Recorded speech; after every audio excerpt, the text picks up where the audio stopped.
Hello students of 6th class. आज के इस वीडियो में हम लेसन का अगला पार्ट रीड करेंगे। इससे पहले एक पार्ट अपलोड कर दिया गया है, तो जिन स्टूडेंट्स ने वो पार्ट नहीं देखा है वो पहले उस पार्ट को देखें। उसका लिंक मैं डिस्क्रिप्शन में दे दूँगी। तो हम पढ़ रहे थे मेथड ऑफ सेपरेशन। आज हम यहाँ पर एक एक्टिविटी दे रखी है, ये एक्टिविटी रीड करेंगे। To understand the process of sieving. Sieving का मतलब मैंने क्या बताया था, छानना, किसी चीज़ को छानना। तो इसके लिए क्या क्या चीज़ें हमने ली हैं, व्हीट फ्लोर यानी कि गेहूं का आटा, सम पल्सेस कुछ दालें, एंड कलर्ड चाक पाउडर और एक रंगीन चाक का पाउडर, सीव और एक छलनी।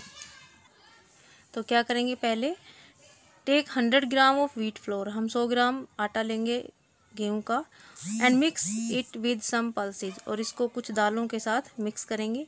Put the mixture of wheat flour and pulses in a sieve, और फिर दाल और आटे को मिलाने के बाद उसको छलनी में डालेंगे। Move the सीव back and fourth repeatedly, और जैसा कि आप जानते हैं फिर उसको आगे पीछे से घुमाते हुए उसको छानेंगे। दूसरा हम क्या करेंगे, एक तो हमने ये काम किया कि आटे को और दाल को आपस में मिक्स कर लिया और फिर छलनी में डाल के उसको हमने छानना शुरू किया। दूसरा क्या करेंगे, take 100 gram of wheat flour, फिर से हमें 100 ग्राम आटा लेना है और उसके अंदर क्या मिक्स करना है, कलर्ड चाक पाउडर जो है मिक्स करना है, और फिर उसको छलनी में डालकर वापस वही प्रोसेस रिपीट करना है, यानी हमें उसको छानना है। तो ऑब्जर्वेशन क्या है, यानी आपने क्या ऑब्जर्व किया दोनों बार। पहली बार हमने चावल और दाल और आटे के मिक्सचर को छाना था। तो क्या होता है उस समय, हम देखते हैं जब हम छानते हैं तो जो दाल है वो ऊपर रह जाती है और आटा छन करके नीचे आ जाता है। You observe that wheat flour passes through the sieve but the pulses are left behind the sieve, यानी हमने ये ऑब्जर्व किया कि जो व्हीट फ्लोर है वो पास हो जाता है छलनी में से और दाल जो है वो छलनी के अंदर रह जाती है। जबकि दूसरी बार हमने क्या किया था, चाक पाउडर और जो व्हीट का जो आटे का जो मिक्सचर लिया था उसको जब हम छानते हैं तो वो दोनों ही छलनी में से पास हो जाते हैं, यानी कि छलनी के अंदर कुछ भी नहीं बचता है। तो डिस्कशन में हम क्या देखेंगे, भाई पहली बार में हमने जो पल्सेस मिक्स की थी, जो दालें मिक्स की थी, उनका साइज जो था, छलनी में जो होल्स थे, छलनी हम सब जानते हैं छलनी में होल्स होते, छेद होते हैं, तो जो दाल थी वो साइज में बड़ी थी छलनी के होल्स से।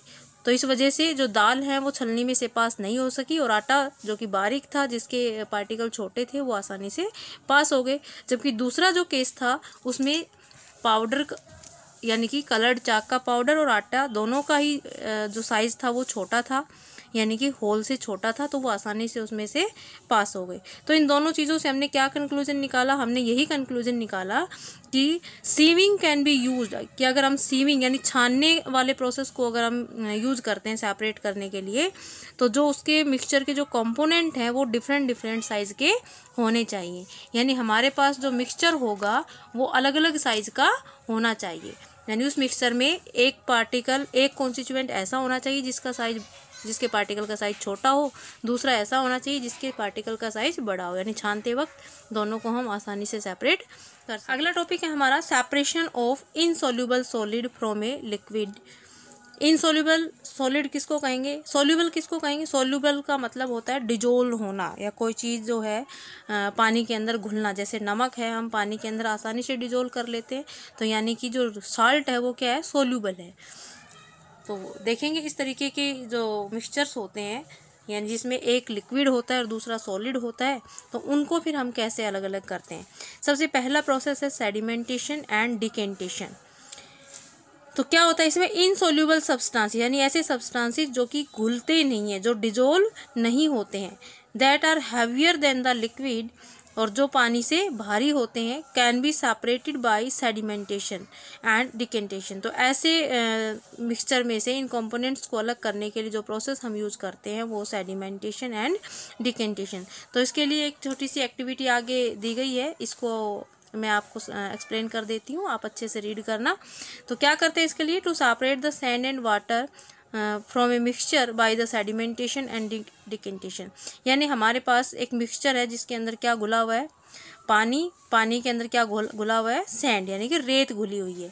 तो हमें रेत को और पानी को अलग अलग करनी है, मिट्टी को और पानी को अलग अलग करना है, तो हम कैसे उसको अलग करेंगे।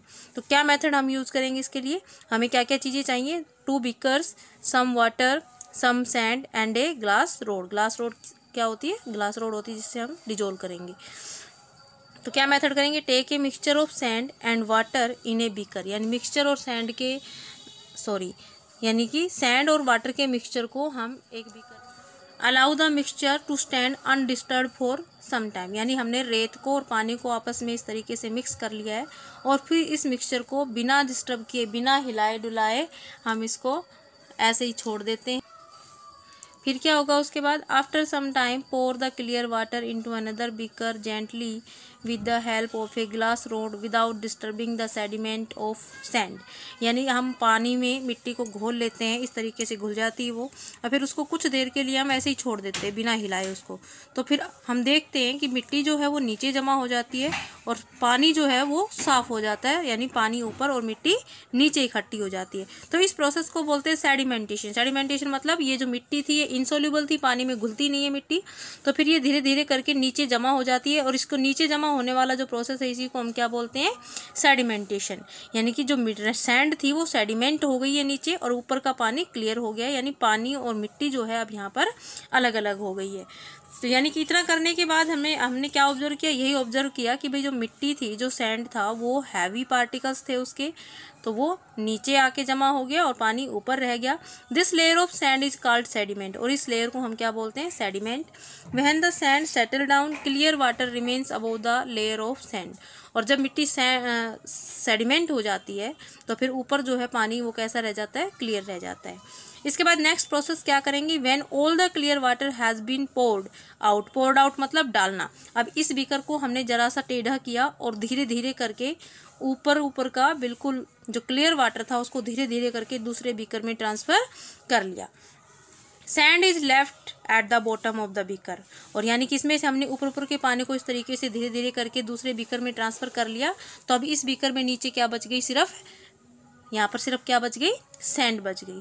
तो इसका कंक्लूजन क्या निकला कि इस तरीके से अगर कोई ऐसा मिक्सचर हमारे पास जिसमें कोई सॉलिड डिजोल्व कर रखा है लेकिन वो इनसॉल्यूबल है, वो उसमें घुलता नहीं है, तो उसको हम इस मेथड से अलग कर सकते हैं जिस तरीके से हमने मिट्टी को पानी से अलग किया।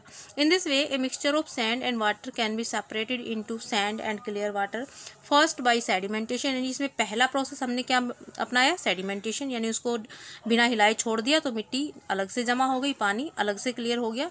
और दूसरा मेथड क्या था, डिकेंटेशन। डिकेंटेशन का मतलब transfer of upper layer of water into another beaker.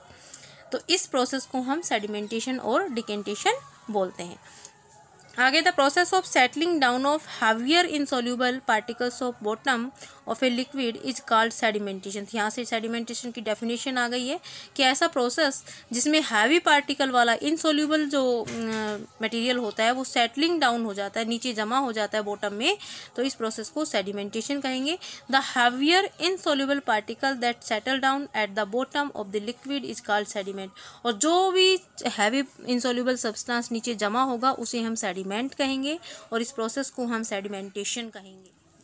आगे है, the process of pouring out A clear liquid from the vessel without disturbing the sediment is called decantation, यानी कि क्लियर वाटर को दूसरे बर्तन में ट्रांसफ़र करने का जो प्रोसेस है उसे हम क्या बोलेंगे, डिकेंटेशन। हमारा नेक्स्ट मेथड है फिल्ट्रेशन, यानी कि फिल्टर करना। To separate the use leaves from the tea we pour the prepared tea through a tea strainer.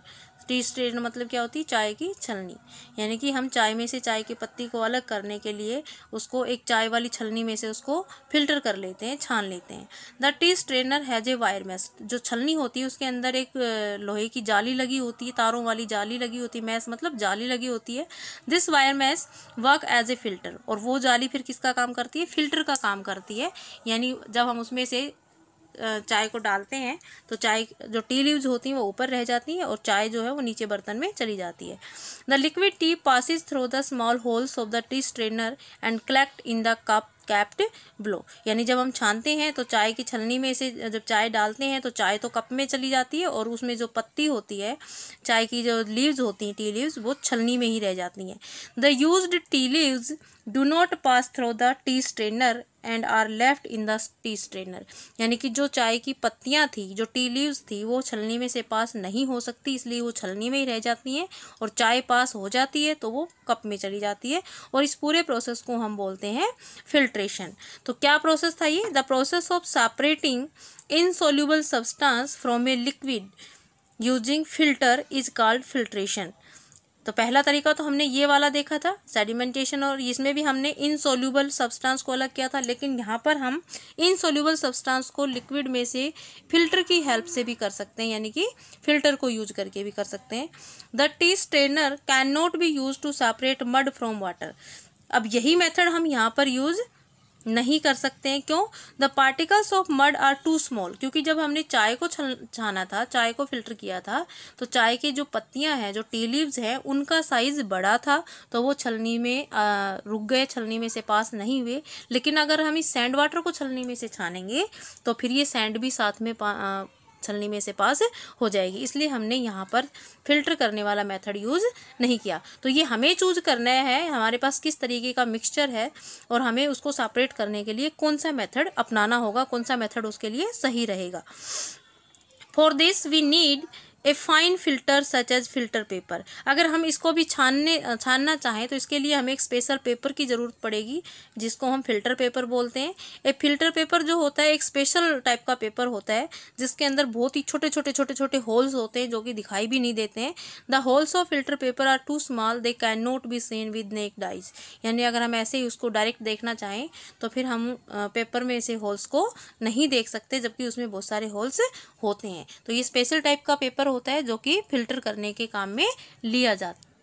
तो यहाँ पर फिर से एक एक्टिविटी दी गई है, to separate the mixture of mud and water by filtration. यानी यहाँ पर हम टी स्ट्रेनर जैसा कोई स्ट्रेनर यूज़ ना करके special type of paper use करेंगे। तो इसके लिए हमें क्या क्या सामान चाहिए? मडी वाटर यानी कीचड़ वाला पानी चाहिए, जिसमें मिट्टी घुली हुई हो पानी के अंदर, एक फिल्टर पेपर, एक ग्लास रोड, एक आयरन स्टैंड और एक फनल और 2 बीकर्स चाहिए। तो मेथड क्या है इसके लिए कि take some muddy water in beaker. एक बीकर में हम मडी वाटर लेंगे यानी कीचड़ वाला पानी लेंगे। Now take a circular piece of filter paper and fold it twice. फिर हम एक फिल्टर पेपर का पीस लेंगे, इस तरीके का फिल्टर पेपर होता है, यहाँ पर आपको दिख रहा है। और फिर इसको पहले ऐसे मोड़ेंगे, हाफ हाफ करेंगे, और फिर इन हाफ को भी वापस टर्न करके इस तरीके से मोड़ के और एक कीप तैयार करेंगे। और ये नीचे जो लगाई ये फनल, ये कांच की या फिर प्लास्टिक की होती है। इस फनल के अंदर हम इस कीप को फिट कर देंगे, और फिट करने के बाद कुछ इस तरीके का सेटअप हम लगाएंगे। यहाँ पर ये हमने कीप ली है, इस कीप के अंदर फिल्टर पेपर की जो कीप बनाई थी हमने ये वाली, ये इसके अंदर फिट कर रखी है। नीचे हमने बीकर रख दिया है। अब हमारे पास जो कीचड़ वाला पानी था उसको हम धीरे धीरे इस रोड की हेल्प से यहाँ पर डालेंगे। बहुत ही धीरे धीरे हमें डालना है ये कीचड़ वाला पानी। तो हम क्या देखेंगे कि जो क्लियर वाटर है वो धीरे धीरे करके बीकर में जमा हो जाएगा, और इसके अंदर जो कीचड़ मिट्टी जो घुली हुई थी वो इस फिल्टर पेपर के अंदर रुक जाएगी। तो ये जो मेथड है ये होता है फिल्ट्रेशन, जिसमें हम स्पेशल टाइप ऑफ पेपर यानी कि फिल्टर पेपर का यूज करते हैं। तो इस फिल्ट्रेशन में जो मड पार्टिकल थे, जो कीचड़ के जो पार्टिकल थे, वो साइज में बड़े थे, जो कि फिल्टर पेपर में से पास नहीं हो पाए, can not pass through the filter paper and remain behind on the filter paper.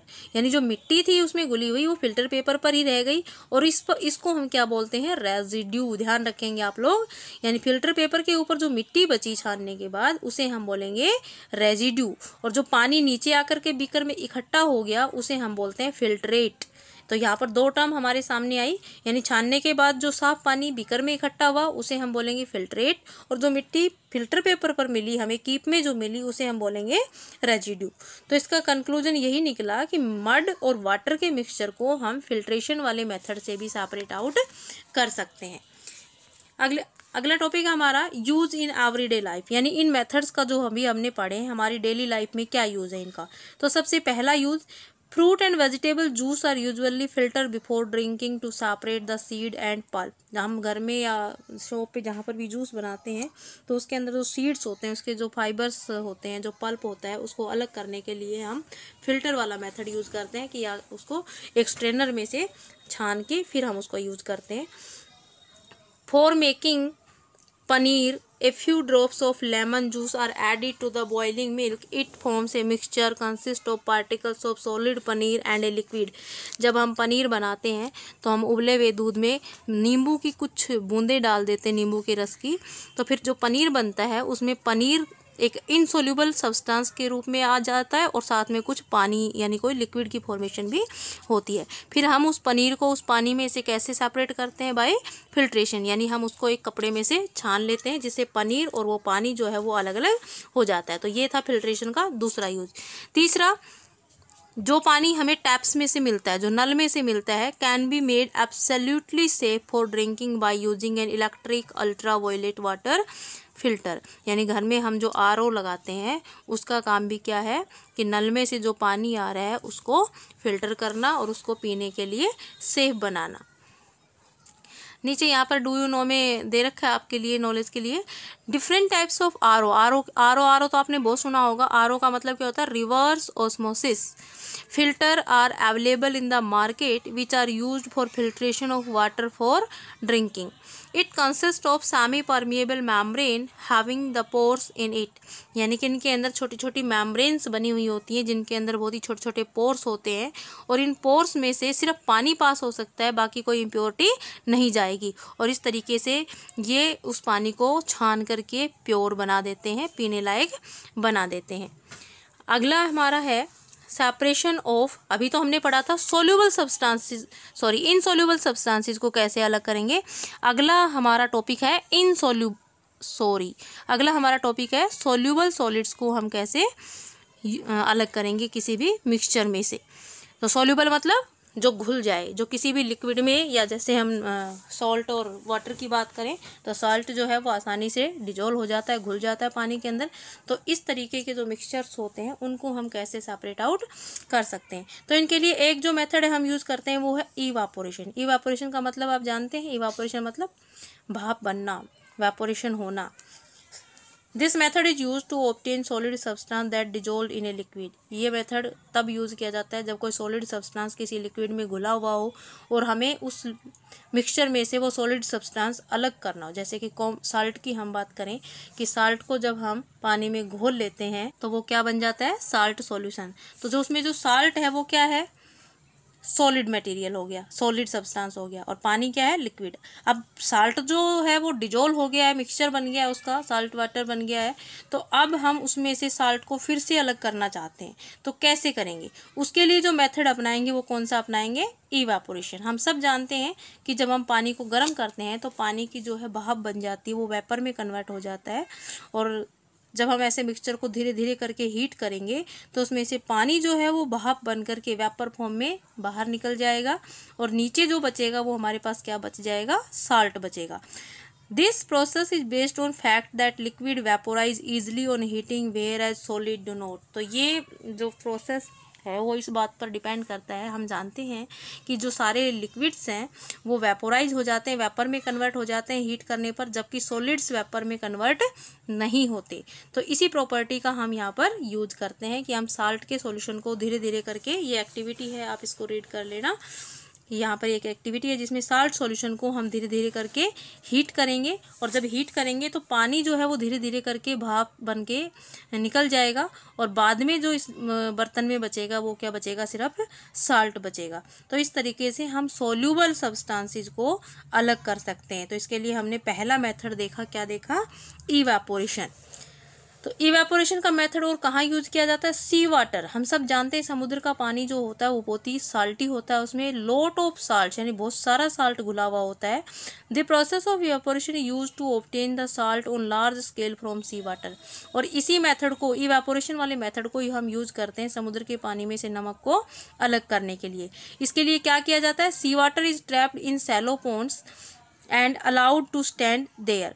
समुद्र के पानी को समुद्र के पास ही छोटी छोटी एक तरीके से पॉन्ड्स बना दिए जाते हैं, छोटे छोटे वहाँ पर गड्ढे बना दिए जाते हैं, उसमें उस समुद्र के पानी को भर दिया जाता है और फिर उनको ऐसे ही खुला छोड़ दिया जाता है।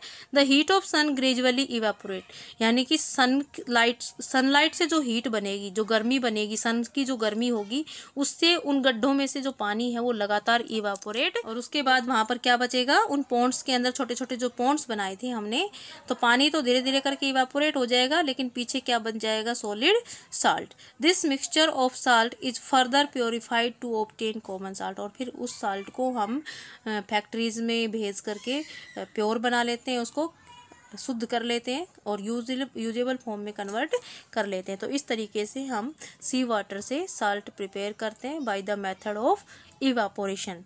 तो यहाँ पर आज हमने filtration, sedimentation, decantation and evaporation method पढ़े कि इन मेथड्स को यूज़ कर कर भी हम डिफरेंट जो मिक्सचर्स होते हैं उनके कंपोनेंट को अलग अलग कर सकते हैं। इससे नेक्स्ट पार्ट में हम लेसन का अगला पार्ट रीड करेंगे। आई होप आप लोगों को समझ आया होगा। Thanks for watching.